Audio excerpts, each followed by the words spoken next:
When he had rested himself, he set off again, driving his cow towards his mother's village. But the heat grew greater.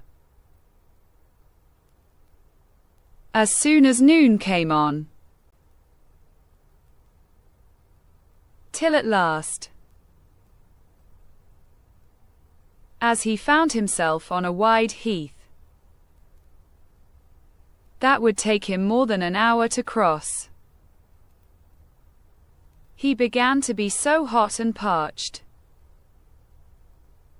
that his tongue clave to the roof of his mouth. I can find a cure for this, thought he. Now I will milk my cow and quench my thirst. So he tied her to the stump of a tree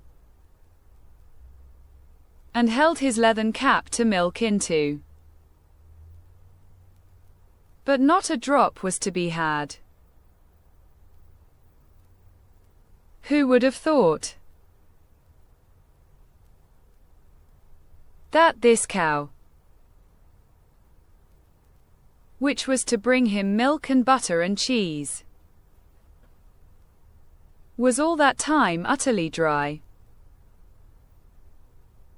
Hans had not thought of looking to that.